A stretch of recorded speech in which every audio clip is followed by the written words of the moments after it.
Hello there, once again, you're welcome to Frontline TV, and today we'll be taking a look at the newspaper headlines, the stories making the headlines, and also trending in the Nigerian tabloids. We're going to start with the Matrix newspaper. The Matrix newspaper has the leading story as insecurity. NEC approves 100 billion naira to revamp security agencies, training schools. And also, Senate confirms General Musa's nomination as defense minister and also vows to probe alleged withdrawal of troops before Kebbi students' abduction. And also, EU step up supporting Nigeria's war against insecurity, says the envoy. Still from the front of the Matrix newspaper, the top part says CBN, why we raised cash withdrawal limit, scrapped excess deposit fees. And the picture in front of the Matrix newspaper is showing President Bola Ahmed Tinubu in a warm handshake with the chairman of the National Population Commission NPC, Dr. Aminu Yusuf. And the second picture there also shows the 5 new permanent secretaries taking the oath of office during the Federal Executive Council meeting at the State House Abuja yesterday. And the bottom part of the Matrix shows the picture of a Nigerian musician Tenny, which says Tenny rallies Timaya KC to rescue distressed Two-Face amid marital chaos. And also ambassadorial screening begins as OK clears past allegations, and also US restrict visas for those behind religious violence in Nigeria. Still coming from the Matrix newspaper, Tinubu swears in new permanent secretaries, reconstitutes NPC. Not forgetting that there's another story there that says 2026 to 2028 MTEF, federal government targets 34 trillion naira revenue, and also projects inflation to moderate to 18% in 2026. And also amid declining oil output, FEC sets 2.06 mbpd target. Senate moves to impose death penalty on kidnappers and enablers.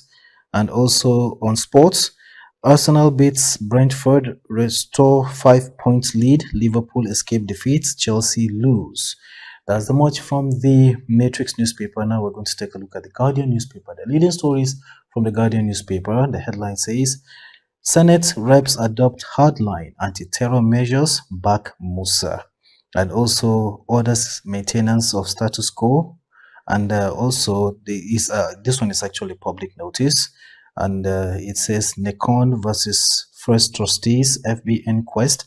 Federal Court suspends power of purported receiver Abubakar Sule Gambari. And also the top part of the Guardian newspaper, CPC status. US mounts pressure on Nigeria, vows visa restrictions. And also MTEF clears path for 2026 budget as federal government reviews revenue gaps. Stakeholders demand legal backing for IREV transmission of results. These are just a few leading stories from the Guardian newspaper. We'll now take a look at the Vanguard newspaper. The leading story from the Vanguard newspaper. No more negotiation, ransom payments to terrorist. Defense Minister General Musa is the one saying this. Reps seek transparent prosecution of terrorism-related cases, and Senate backs death penalty for kidnappers, financiers, informants, and others. From the top part of the Vanguard newspaper, you will see a story about Niger abductees will be rescued soon, says Governor Bago. And US issues visa ban on Nigerians involved in anti-Christian violence. FEC OK's 2026-2028 MTEF projects 34.33 trillion naira revenue. CBN removes limit on cash deposits. And also the bottom part of it, you will see gunmen attack Abia governor's team in Imo. Shetima to governors overcome challenges, not explain them. This one's coming from the Vice President of Nigeria. And also there's a picture here that shows some top leading shots during a ceremony of the 14th Practical Nigerian Center Forum in Yenagwa in Bayelsa State. These are the leading stories coming from the Vanguard newspaper. Obtain a copy of it, and when you peruse through it, you get the full gist. Now, moving over to the Punch. The leading story from the Punch newspaper: abduction crisis. National Assembly asks federal government to name terrorism financiers. Lawmakers demand guards for schools, worship halls. New defense minister probes Kebbi kidnap. Army general's death, all at the same time. The National Assembly is asking the federal government to go ahead and name terrorism financiers. From the top part of the Punch newspaper, federal government unveils 54 trillion naira budget as debt service gulps 16 trillion naira.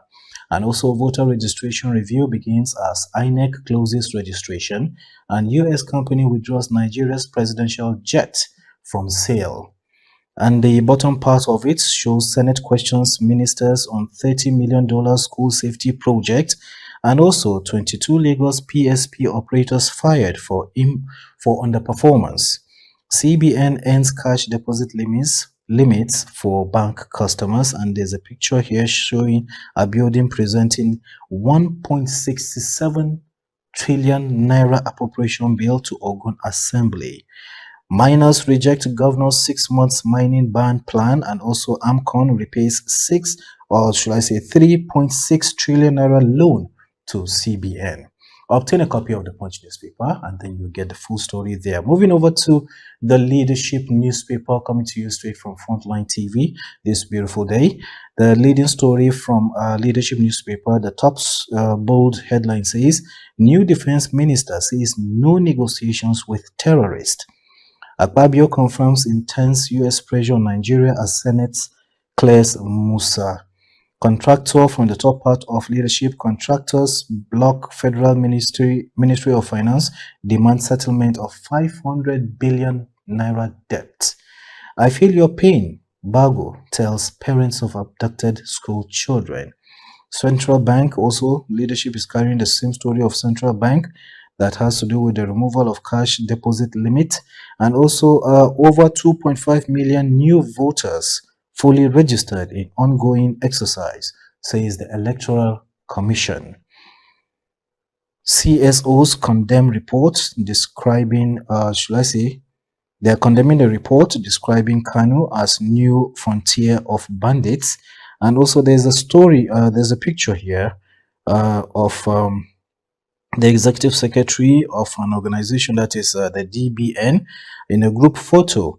You can get the full gist when you obtain the copy of the Leadership newspaper. Don't forget you're watching newspaper headlines coming to you from Frontline TV.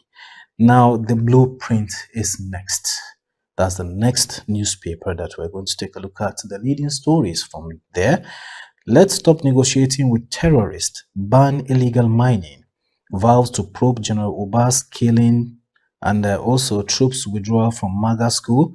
NEC approves 100 billion naira for security agencies training institutions. And also from the top part of the Blueprint newspaper, you have it that recent incident not a collapse of security in Kano, says the CSOs. And UBA Group kicks off 2025 Yuletide with Lagos Marine Light Up. And the sports segment is having AFCON. Super Eagles will soar in Morocco, says Olise. And federal government approves 54 trillion naira 2026-2028 MTEF pegs 64.85 dollar per barrel oil benchmark. And these are the leading stories from the Blueprint newspaper. Now is over to the newspaper you can trust, which is the last for today. Talking about Daily Trust newspaper. Daily Trust newspaper has the leading story as revised cash policy, real effects. And from the top part, Senate moves to tag kidnapping act of terrorism. Fubara lawmakers at loggerheads again. And the U.S. to restrict visas for genocide supporters in Nigeria. And also there's another story that's from the bottom part of the Daily Trust newspaper. Insecurity, there are gaps within armed forces, says General Musa. Why only 2.5 million of 9.8 million completed voters registration? 4 killed as police youths clash in Kogi, most unfortunate. And also another unfortunate one is gunmen abduct 3 students in Edo. These are the newspaper headlines that came to you from Frontline TV. Thanks for watching. Do have a great day. Bye for now.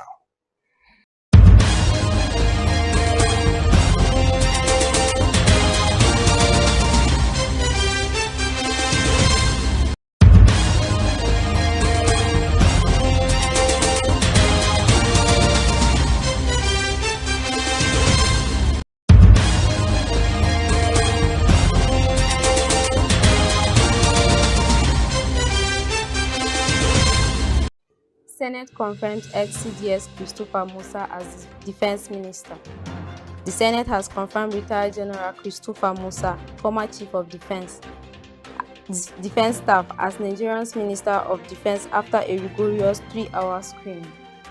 During the season, senators questioned him on major national security challenges, including banditry, kidnapping, troop deployment issues, and the issue of technology in intelligence. Musa vowed to take decisive action against criminals and firmly ruled out negotiations with bandits. He proposed constitutional amendments to clarify the rules of the defense minister and military chiefs and promised a full investigation into the withdrawal of troops from Kebbi State before the adoption of over 200 school children. Musa stressed that military force alone contributes only 30% of the security solution, calling for poverty reduction, justice system reform, or unified national offender database, a ban on illegal mining, and an end to ransom payments. He also pledged to restore discipline in the military, ensure farmers can safely return to their farms, strengthen recruitment, and possibly re-engage capable retirees. He emphasized regional cooperation, responsible use of social media, and stronger collaboration with civil agencies and state governments. The Senate urged him to deliver meaningful results in improving Nigeria's security.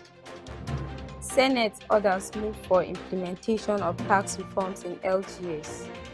The Senate and key stakeholders in Nigeria's local government administration have outlined strategies for implementing the Nigerian Tax Reform Act 2025, set to take effect in January 2026. The Act focuses on 3 major areas: fiscal federalism, improving internally generated revenue, and strengthening local government autonomy.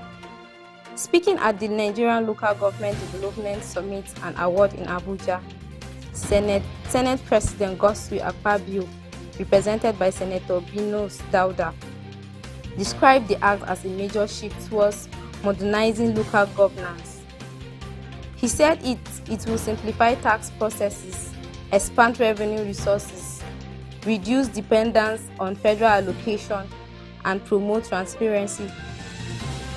Stakeholders noted that the act aligns with national development goals and will require council to adopt data-driven strategies, revive dormant revenue channels, and ensure responsible financial management.